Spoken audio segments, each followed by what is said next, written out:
Australia के इस waterfall में दो लड़कियों के साथ इतना खौफनाक इंसिडेंट हुआ था जिसको सुनकर आपके भी होश उड़ जाएंगे। 1986 में 35 मिलियन अमेरिकन एक नई मूवी देखने जाते हैं जिसका नाम था क्रोकोडाइल डांडी। ये एक कॉमेडी होती है जिसमें बड़ा ही स्ट्रॉन्ग और capable Australian crocodile Hunter New York city जाता है। अब ये जो 35 मिलियन लोग थे जिन्होंने ये मूवी देखी थी, इनमें से एक 24 साल की मॉडल होती है जो वर्जीनिया से थी। उसका नाम था जिंजर मेडोज। ये मूवी देखने के बाद उसको इंस्पिरेशन मिलती है कि वो खुद ऑस्ट्रेलिया में जाए और उसको देखे, क्योंकि मूवी में ऑस्ट्रेलिया बहुत ही जबरदस्त दिखाई दे रहा था उसको। तो इसके कुछ ही महीने बाद मार्च 1987 को जिंजर अकेले ही प्लेन में बैठती है और पर्थ पहुंच जाती है, जो बड़ा मेजर सिटी है वेस्टर्न ऑस्ट्रेलिया में। उसका प्लान ये था कि वो ऑस्ट्रेलिया में उतरेगी, थोड़ी बहुत ऑड जॉब्स करके पैसा कमाएगी और फिर उस कैश की मदद से ये इस कंट्री को एक्सप्लोर करेगी। और जब वो ये चीजें करके बोर हो जाएगी तो वो वापस अमेरिका चली जाएगी। वो पर्थ में लैंड होती है तो फौरन ही उसको एक अपॉर्चुनिटी मिल जाती है पैसे कमाने की। इस सिटी में बहुत ही बड़ा सेलिंग कंपटीशन होने वाला था इसी हफ्ते में, जिस हफ्ते में ये लैंड हुई थी। उसको किनारे पे ये काफी सारी लग्जरी यॉट्स दिखाई देती हैं जो एंकर हुई हुई थी। अब जिंजर सोचती है इन बड़ी बड़ी शिप्स में क्रू भी होगा जो फुल टाइम काम करता होगा, क्या पता इनमें से किसी एक बोट को काम करने के लिए बंदा चाहिए हो। तो जिंजर जो बड़ी फ्रेंडली और एक्सट्रोवर्ट थी, वो सीधा इनमें से एक डॉग के पास जाती है और वो पहली यॉट के आगे आकर खड़ी हो जाती है। ये बहुत ही बड़ी लग्जरियस 100 फीट यार्ड थी। वो इस शिप में जाकर इसके कैप्टन से अपने आप को इंट्रोड्यूस करवाती है। वो कहती है, क्या मैं आप लोगों के साथ अगले स्टॉप तक जा सकती हूँ? इसके बदले में मैं आप लोगों के लिए यहाँ पर काम करूंगी। इससे पहले कैप्टन भी एक नया क्रू मेंबर ढूंढ रहा था जो इनके शेफ को असिस्ट करे। तो कैप्टन कहता, चलो ठीक है, तुम खाना बना लोगी? तो जिंजर कहती है, हाँ बिल्कुल, मैं तो जबरदस्त खाना बनाती हूँ। कैप्टन कहता है, सही है, तुम्हें जॉब मिल गया है, आ जाओ, और तुम हमारे शेफ की असिस्टेंट हो। तो जिंजर शिप पे चढ़ती है और बाकी के 5 क्रू मेंबर से भी मिलती है, जिसमें वो शेफ भी होता है जिसके साथ इसने काम करना था। शेफ का नाम जेम्स होता है और ये दोनों बड़े क्लोज हो जाते हैं। जिंजर के इस बोट पे आने से सिर्फ थोड़ी देर बाद ही कैप्टन शिप को स्टार्ट करते हैं और समंदर के लिए निकल पड़ते हैं। इनका नेक्स्ट स्टॉप था न्यू गिनी और इनको वहां तक पहुंचने में 14 दिन लगने थे। समंदर में एक हफ्ते के बाद कैप्टन ये रियलाइज करते हैं कि उनके पास तो फ्रेश वाटर की बहुत ही ज्यादा कमी हो गई है। तो कैप्टन डिसाइड करता है कि हम रूट को चेंज करके ईस्ट की तरफ टर्न करके इनलैंड की तरफ चलते हैं इस रिवर सिस्टम के साथ, जो हमें आगे फ्रेश वाटर पूल पे ले जाएगा। और उसको ये भी याद होता है कि इस पूल के ऊपर एक बहुत बड़ा वाटरफॉल है जिसका पानी इसके अंदर ही गिरता है। तो वो सोचता है हम इस वाटरफॉल के नीचे जाएंगे, अपने पानी के जग भरेंगे और फिर वहां से चले जाएंगे, काम फिट हो जाएगा हमारा। तो 29 मार्च की सुबह को कैप्टन अपनी यॉट को समंदर में ही एंकर करता है इस रिवर सिस्टम के बिल्कुल साथ ही, और फिर वो इस यॉट की डिंगी को नीचे पानी में उतारता है। ये छोटी और बड़ी एफिशिएंट बोट होती है। जैसे ही वो पानी में उतरती है तो ये जेन, जिंजर और बाकी क्रू मेंबर उसमें बैठते हैं। अपने साथ वो सारे पानी के खाली जग उठाते हैं और वो इस रिवर की तरफ अपना सफर शुरू कर देते हैं। इस रिवर में काफी देर सफर करने के बाद फाइनली वो इस फ्रेश वाटर पूल में पहुंचते हैं और इनके सामने ये बड़ा ही अमेजिंग वाटरफॉल होता है। हर कोई हैरान होता है इस खूबसूरत से वाटरफॉल को देखकर। तो कैप्टन इस डिंगी को वाटरफॉल के बिल्कुल नीचे करता है। तो एक एक करके वो अपने पानी के जग को वाटरफॉल के नीचे करते हैं और उसको भर लेते हैं। ये सब करके वो लोग यहाँ से मुड़कर वापस अपनी यॉट पर जाने ही वाले थे। तो कैप्टन सोचते हैं हम लोग 7 दिन से तो पानी के अंदर हैं और समंदर में रह रहकर तो अक गए हैं, क्यों ना हम इस एरिया में थोड़ा बहुत और टाइम गुजारें। बल्कि इस वाटरफॉल से हाइक करते हुए ऊपर चढ़ते हैं और यहाँ पर व्यू एंजॉय करेंगे, सीनरी देखेंगे और इसके बाद जाकर अपना समुद्री सफर वापस कंटिन्यू करेंगे। तो कैप्टन अपने क्रू से पूछता है, तुम लोगों ने चलना है मेरे साथ ऊपर इस वाटरफॉल के टॉप पर? हर कोई एग्री हो जाता है ये अच्छा आइडिया है, सिवाय जेन के। जेन कहती है, मैं नहीं जा रही इस वाटरफॉल से हाइक करके ऊपर, मैं बस इस डिंगी में ही रुकती हूँ और तुम लोगों का इंतजार करूंगी। अब ये पुल तीनों तरफ से ही क्लिफ से कवर था और डिंगी को खड़ा करने के लिए कोई फ्लैट सरफेस नहीं थी यहाँ पे।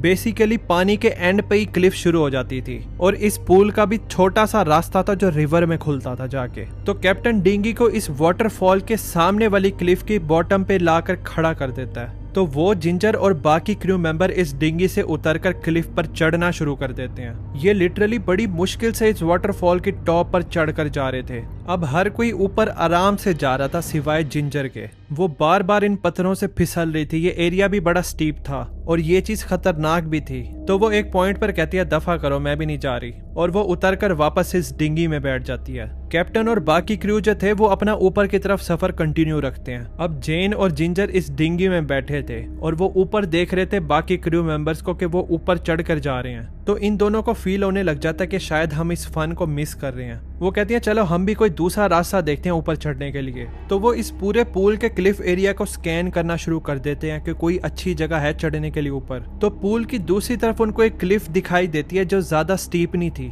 उनको लगा हम यहाँ से चढ़कर ऊपर आराम से चले जाएंगे। तो वो दोनों लड़कियां इस मिट्टी वाले पानी में ही कूद जाती हैं और वो इस पूल से होते हुए उस क्लिफ की तरफ जाना शुरू कर देती हैं। और जब वो पानी में थोड़ा सा आगे जाती हैं तो जेन एकदम से रुक जाती है। जिंजर नोट करती है ये रुक गया, तो वो मुड़कर देखती है क्या माजरा है। तो जेन कहती है मुझे कुछ गड़बड़ लग रही है, मुझे अच्छा नहीं लग रहा, आओ वापस डिंगी में चलते हैं और छोड़ दो, हम ऊपर नहीं जाते। जिंजर कहती है कोई बात नहीं यार, इतना आगे तो आ गए हैं, बस थोड़ा सा ही तो रह गया है, चलते हैं ऊपर से, इस वाटरफॉल का व्यू बड़ा जबरदस्त होगा। तो जेन थोड़ा सा हेजिटेट करती है, कहती है अच्छा चलो ठीक है चलो। और फिर वो दोनों अपनी स्विम को कंटिन्यू रखते हैं। तो उनको एकदम से कैप्टन की आवाज सुनाई देती है जो अब वाटरफॉल की टॉप पर खड़ा था। वो इनको चीख कर कह रहा था पानी से फौरन बाहर निकलो। और वो नोटिस करते हैं कैप्टन उनसे थोड़ा सा दूर पूल के अंदर ही इशारा कर रहा था। तो वो ऊपर उसकी उंगली की तरफ देखते हैं और उससे सीधा नीचे की तरफ मुड़कर पानी की तरफ देखते हैं जिधर वो इशारा कर रहा था। और उनको दिखाई देता है पानी की बहुत बड़ी लहर उनकी तरफ तेजी से आ रही है।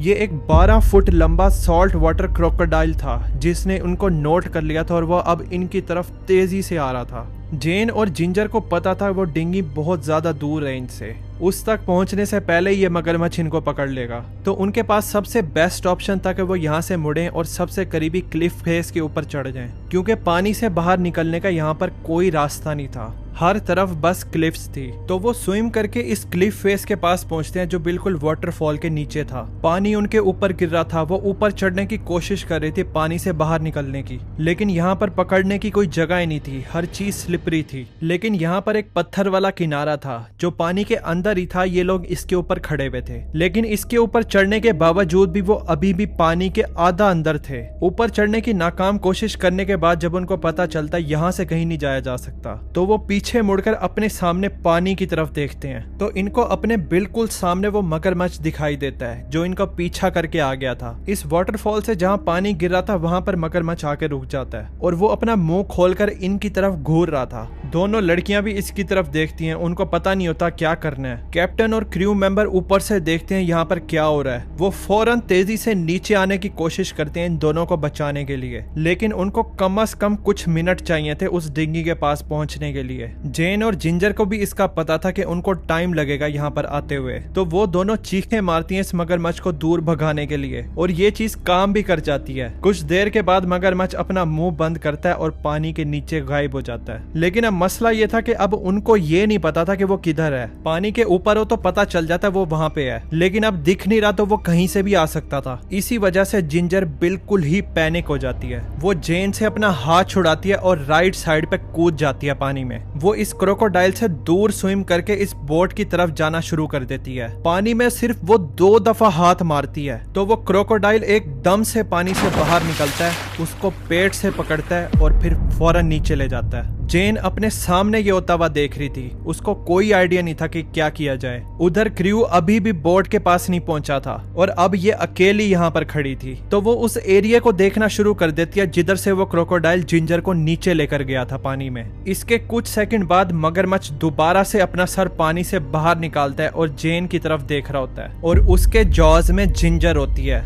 जिंजर के हाथ ऊपर की तरफ होते हैं सर से, जैसे वो मदद मांग रही है। उसकी आंखें खुली हुई होती हैं। वो जेन की तरफ देखती है, जेन उसकी तरफ देखती है, लेकिन जेन इस टाइम पर कुछ भी नहीं कर सकती थी। और फिर वो देखती है वो मगरमच्छ दोबारा से जिंजर को पानी के नीचे ले जाता है, लेकिन इस बार वो पानी से बाहर नहीं आती। इसके थोड़ी देर बाद जेन को रेस्क्यू कर लिया जाता है। क्रू नीचे डिंगी के पास पहुंच जाता है। वो बोट को जेन के पास ले जाते हैं, उसको बोट में बिठाते हैं और उसको इस खौफनाक सिचुएशन से बचा लेते हैं। इसके 2 दिन बाद जिंजर के जितने भी रिमेन्स बचे हुए होते हैं उनको यहाँ से बाहर निकाल लिया जाता है। पता ये चलता है कि इस शिप के कैप्टन को पता था कि इस एरिया में बहुत ज्यादा मगरमच्छ हैं और उसने अपने क्रू जिंजर और जेन को मिलाकर सबको बताया था कि इस एरिया में मगरमच्छ हैं, जरा ध्यान से और किसी भी कीमत पर पानी के अंदर नहीं जाना। और जाहिर सी बात है उसकी ये वार्निंग यहाँ पर इन्होंने नहीं सुनी। एक और बिल्कुल ऐसा ही इंसिडेंट हुआ था ऑस्ट्रेलिया में, लेकिन वो इस काले रिवर में हुआ था। वो भी बड़ा खौफनाक इंसिडेंट है, उस पर मैंने ये वाली वीडियो बनाई है,